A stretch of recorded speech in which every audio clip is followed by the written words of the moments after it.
हंत परमात्मा महाविधि क्षेत्र में विराजमान, जिनकी अनंत अनंत कृपा हम सब पर बरस रही है, उस प्रभु की अनंत करुणा, अनंत मैत्री, अनंत ज्ञान को अनंत अनंत नमन। प्रभु तिन्नानंग तारियानंग बुद्धानंग बोह्यानंग मुत्तानंग वैगानंग स्वानुनंग सौदर्शिनंग। प्रभु तीनों लोगों को एक साथ जानते और देखते हैं, स्वयं तिर गए हैं, औरों को तार रहे हैं, स्वयं बोधि को प्राप्त हो गए हैं, औरों को बोधि दे रहे हैं, सर्वज्ञ अथदर्शी। ऐसे प्रभु को अनंत अनंत नमन, प्रार्थना, कृतज्ञता के भाव। शासनपति भगवान महावीर, जिनका धर्म शासन, धर्म संग, हम धर्म में डुबकी लगा रहे हैं, उस प्रभु की साधना को, प्रभु के ज्ञान को, प्रभु की क्षमा को, मैत्री को अनंत अनंत नमन। प्रभु महावीर सिद्ध, बुद्ध और मुक्त हो गए, परंतु उनकी वाणी आज भी हमारे लिए पथ प्रदर्शन का कार्य करती है, मुक्ति की ओर ले जाती है।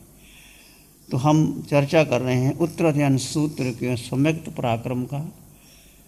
विषय है हमारा कल वाला प्रियट नायनंग भंते जीवे किम जनई। हे भगवान, परिवर्तना से जीव किस गुण को प्राप्त होता। परिवर्तना का अर्थ है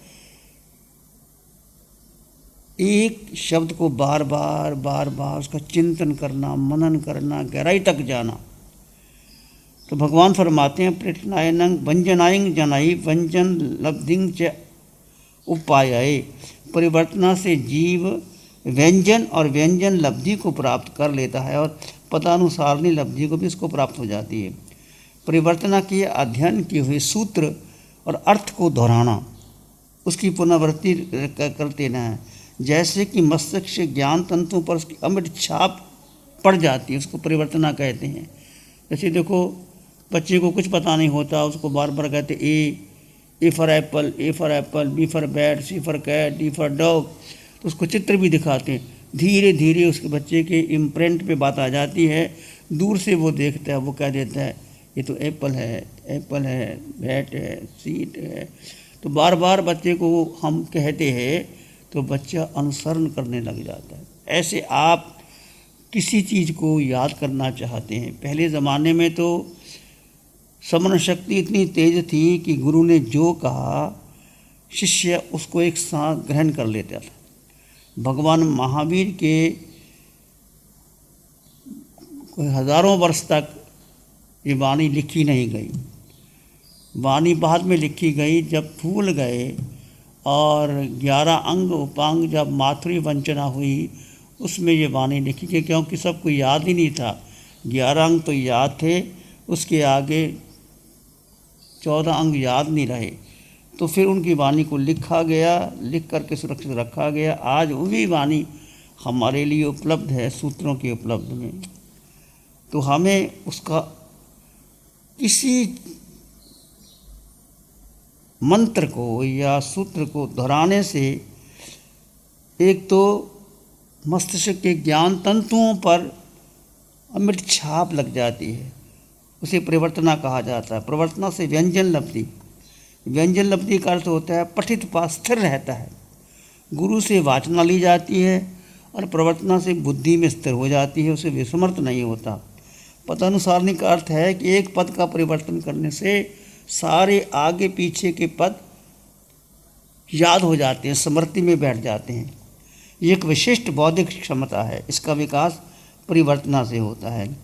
कल चर्चा की थी आपने, वही फिर दोहराते हैं। पान सड़े घोड़ा अड़े, पड़िया बिस्सर जाए, तवे पर रोटी जले, कहो चेला किसने आए। तो गुरु चेले से पूछते हैं, पान सड़ जाता है, घोड़ा अड़ा रहता है, पढ़ा भूल जाता है, तवे पर रोटी जल जाती, कैसे। तो चेला कहता है, गुरु जी फेरा नहीं उसको। आप पान के जो पत्ते होते हैं, जो आप कभी पान की दुकान पे जाते हैं या पान लेते हैं, तो जो पान को बार बार उसको उल्ट पुल्ट किया जाता है। पान एक जगह रखे जाए, पान एक टोकरी में आते हैं, टोकरी को उसको अलग करके पानी में डाल करके फिर पान को उल्ट पुल्ट किया जाता है। यदि पान को एक जगह रखा जाए तो पान सड़ जाता है, उसको फेरा जाता है। और घोड़े को एक जगह आप खड़े कर दो तो घोड़ा अकड़ जाता है, घोड़ा अड़े, उसको घुमाना पड़ता है घोड़े को। और पड़ या बिसर जाए, जो आपने याद किया उसको आपने रिवाइज नहीं किया तो भूल जाते हो, तो उसको फेरना पड़ता है। तवे पर रोटी जले, रोटी तवे पर डाल देते हो और उसको उलट पुलट नहीं करते, सेकते नहीं तो जल जाती है। तो ये चार चीज़ें व्यवहारिक दृष्टि से हम देखते हैं कि उसको बार बार उलट पुलट करना पड़ता है, तभी वो स्थिर रहती है। ऐसे आप अपने जीवन में जो भी ज्ञान प्राप्त करते हैं, शिष्य गुरु से वांछना लेता है और वो वांछना तभी स्थिर रहती है जब बार बार उसका प्रवर्तन किया जाए। तो हमारे पास जो भी वाणी है, भगवान महावीर से प्रश्न पूछे जाते हैं, भगवान महावीर गंधर्व गौतम को उत्तर देते हैं। भगवती सूत्र जो 36,000 प्रश्न गंधर्व गौतम ने पूछे भगवान महावीर से और उनका उत्तर दे दिया। और समगत पराक्रम में और तदयन सूत्र में जितने भी प्रश्न पूछे जाते हैं उनका उत्तर दिया जाता है। गुरु और शिष्य का संवाद, जैसे उपनिषद की रचना कैसे हो गई, शिष्य ने गुरु से प्रश्न किया, गुरु ने उत्तर दिया, उपनिषद रचे गए।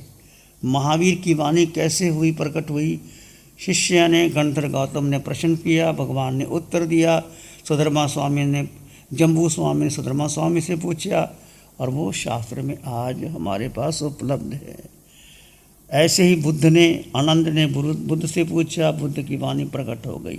अष्टावक्र की गीता, जरा जनक ने प्रश्न किया, अष्टावक्र की गीता मिल गई। तो पूरा जो भी लिटरेचर साहित्य है, निर्माण है, वो शिष्य गुरु से पूछता है, गुरु शिष्य को बताता है, तो उसकी रचना हो जाती है। तो ये भी आप देखते हैं कि महाभारत का जब युद्ध होता है और सेना दोनों तरफ से खड़ी है, कृष्ण रथ हाँकते हैं, अर्जुन ने जब चारों ओर से दृष्टि दौड़ाई कि चारों ओर तो मेरे संबंधी है, गुरु है, भाई बंधु हैं, तो मैं कैसे शस्त्र चलाऊं, उसने सारे शस्त्र छोड़ दिए। फिर कृष्ण ने उनको उपदेश दिया कि अर्जुन अपने कर्तव्य का पालन करो, डू योर ड्यूटी, धर्मा है तुम्हारी, तुम अपने कर्तव्य का पालन करो। ये अब मत देखो कौन मेरा है और कौन पराया है, ये आत्मा तो अजर अमर है। उस समय गीता का निर्माण हुआ, 18 अध्याय लिखे युद्ध के क्षेत्र में, जो कृष्ण की वाणी है आज भगवत गीता के अंदर लिखी गई है। बहुत सुंदर ग्रंथ भगवत गीता भी, यदि आपने नहीं पढ़ा तो उसको पढ़ना चाहिए। तो ये कहने का अर्थ है शिष्य और गुरु का संवाद है, भगवत गीता की रचना हो गई। अर्जुन ने प्रश्न पूछे कृष्ण से, कृष्ण ने उत्तर दे दिया, और गंधर्व गौतम ने भगवान से पूछा, भगवान ने उत्तर दे दिया। अष्टावक्र ने, जनक ने पूछा, अष्टावक्र महागीता हो गई और बुद्ध की वाणी लिखी गई। ऐसे ही हम शिष्य गुरु के संवाद से जितना भी हमारे पास आज अध्यात्म का या भौतिक जगत का या विज्ञान का युग है, आज कैसे कैसे आज यहाँ बैठे विज्ञान कितना, पूरे वर्ल्ड में आप यहाँ बैठे हो, पूरे वर्ल्ड में बात चली जाती है। पहले पत्र लिखना था, फिर पोस्ट में डालते थे, वो उत्तर आता था, 15-20 दिन लग जाते, पत्र मिलता है कि नहीं मिलता। आज यहाँ बैठे हो आप, सीधा डायरेक्ट बैठे बैठे चला जाता और आपको उत्तर भी आ जाता है, यस और नो। कितना विज्ञान एडवांस हो गया है। ये सब प्रवर्तन की बात है, कैसे कैसे विज्ञान ने। तो कहते हैं जब वैज्ञानिकों ने देखा कि पक्षी कैसे उड़ जाता है, चिड़िया उड़ जाती है, मोर उड़ जाता है, पक्षी उड़ जाते हैं, तो मनुष्य क्यों नहीं उड़ सकता। तो वैज्ञानिकों ने दिमाग लगाया, मनुष्य क्यों नहीं उड़ सकता। इससे एरोप्लेन का शुरुआत हुई और एरोप्लेन बन गया। कैसे कैसे विज्ञान होते हैं, कहाँ से कहाँ विज्ञान पहुँच जाता है। तो प्रवर्तन करना बहुत ज़रूरी है। हमारे यहाँ आचार्य आत्माराम जी महाराज साहब, जो शरमन संघ के प्रथम प्रधान आचार्य श्री जी थे, वो सारे स्वाध्याय सूत्र का बड़ा गहरा अध्ययन करते थे। एक सूत्र को कहते हैं आचारांग सूत्र 70 बार उन्होंने अध्ययन किया। ये मत समझो कि एक बार पढ़ लिया, बार बार जैसे बार बार पढ़ते हो, बार बार पढ़ते हो, बार बार पढ़ते हो, तो आपके भीतर उसका एक नक्शा बन जाता है और आपके मस्तिष्क में ज्ञान तंतु उसके भर जाते हैं। ऐसे ही प्रवर्तन करने से आचार्य श्री जी बता देते थे। अंतिम समय आचार्य श्री जी की आंखें नहीं रही, उनको कैंसर का रोग हो गया, हड्डी टूट गई, पर वो बैठे बैठे पूछते कि इस सूत्र में क्या लगा है। तो आचार्य श्री जी कहते जाओ ये सूत्र लाओ, निकाल करके वो इस पेज पर, इस लाइन पर इसका ये उत्तर है। तो देख के नहीं बताते थे, वो अपने दिमाग से, या वो इतनी उनकी स्मरण शक्ति थी, 32 सूत्र में कहाँ किस सूत्र में क्या लिखा है बता देते थे। तत्वार सूत्र के बारे में भी कहा जाता है, कोई कहता है ये दिगंबरों का है, कोई कहता है श्वेतांबरों का है। आचार्य श्री जी ने कहा ये दिगंबर श्वेतांबर का नहीं, ये तो श्वेतांबर का ही सूत्र है। 32 सूत्रों का सार तत्वार सूत्र में है। तत्वार का पहला सूत्र है सम्यक दर्शन ज्ञान चित्राणी मोक्ष मार्ग, the right perception, the right knowledge, right conduct, these 3 are jewels in Jainism that lead to the liberation of mankind. सम्यक दर्शन, सम्यक ज्ञान, सम्यक आचरण, ये आधार है जैन धर्म का, जिससे जैन धर्म की, जैन दर्शन की एक नींव खड़ी है। ऐसे ही आचार्य श्री जी के बारे में स्वामी फूलचंद जी महाराज साहब भी पूरा दिन शास्त्रों में और उनके सूत्रों में लयबद्ध होकर के परिवर्तन करते रहे थे। भगवान श्री राम प्रसाद जी वो बहुत जैन तत्व के ज्ञाता थे। उनके बारे में भी कहा जाए, चलते फिरते इंसाइक्लोपीडिया थे वो, कोई भी तत्व बता देते थे। क्यों बता देते थे? इसके पीछे शब्द में एक सुगंध होती है, वर्तन से वो सुगंध प्रकट होती है, शब्द में मंत्र शक्ति होती है, अनुवर्तन से शक्ति का जागरण हो जाता है। जैसे आपने कभी गुलाब का फूल देखा, गुलाब का फूल सूंघा, चमेली का सूंघा, कमल का सूंघा, अभी आपको कहे गुलाब का फूल कैसा है, गुलाब की सुगंध कैसी है, तुरंत आपके मस्तिष्क पर गुलाब का चेहरा, गुलाब का फूल आपके सामने आ जाएगा। और कमल का फूल कैसा है, कमल सामने आ जाएगा। कमल की फूल की सुगंधी अलग है, गेंदे की अलग है, गुलाब की अलग है, चमेली की अलग है, जूही की अलग है, सब आपके मस्तिष्क पर आ जाती है। तो शब्द में एक सुगंध है और अनुवर्तन से वो सुगंध प्रकट होती है, प्रकट होती है।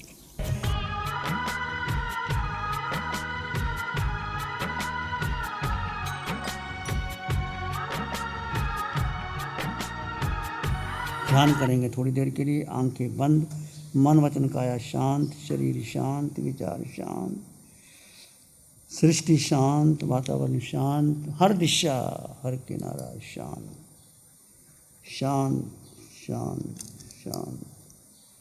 सिर के सिरे से पांव के अंगूठे तक अपने भीतर शुद्ध चेतना का एहसास कीजिए।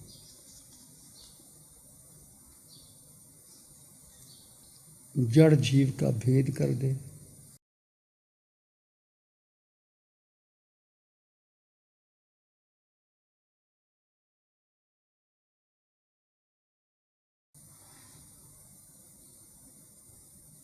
मैं जीवात्मा हूँ, अनंत सुख से संपन्न परिपूर्ण आत्मा हूँ। विचार आए तो आने दें, जाएं तो जाने दें, तुम मात्र दृष्टा।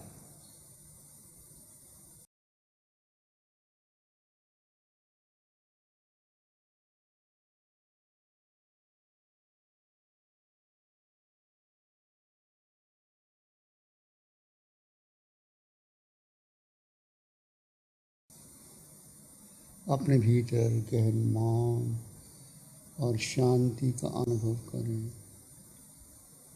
इसी में एक लंबा गहरा सांस लें। अरिहंत परमात्मा के चरणों में अनंत कृतज्ञता ज्ञापित करें। एक और लंबा गहरा श्वास। अरिहंत परमात्मा के चरणों में नमन और वंदन। दोनों हाथों को आंखों पे ले जाएं, हल्का सा स्पर्श, धीरे से आंखें खोल सकते हैं। नमो अरिहंतानंग, नमो सिद्धानंग, नमो आयर्यानंग, नमो वज्रयानंग, नमो लोए सप्साहुनम, धम्मो मंगल मुकीटम, अहिंसा संयमो तपो देवावित्तं नमं संति, जस धम्मे श्यामनो। श्री चत्तारी मंगलम, आरहंता मंगलम, सिद्धा मंगलम, साहु मंगलम, केवली पाणत्तो धम्मो मंगलम। चत्तारी लोगुत्तमा, आरहंता लोगुत्तमा, सिद्धा लोगुत्तमा, साहु लोगुत्तमा, केवली पाणत्तो धम्मो लोगुत्तमा। चत्तारी शरणं पवज्जामि, अरहन्ते शरणं पवज्जामि, सिद्धे शरणं पवज्जामि, साहु शरणं पवज्जामि, केवली पाणत्तं धम्मं शरणं पवज्जामि। चार शरण दुख हरण जगत में, और न शरणा कोई होगा, जो भव्य प्राणी करे आराधन उसका। Program sponsored by Mohit Paul, Advocate, Supreme Court. Preeti Jain, Executive Director, Man Aluminium Limited. 9810-841571. गुरु हमको ऐसी कृपा दृष्टि दे,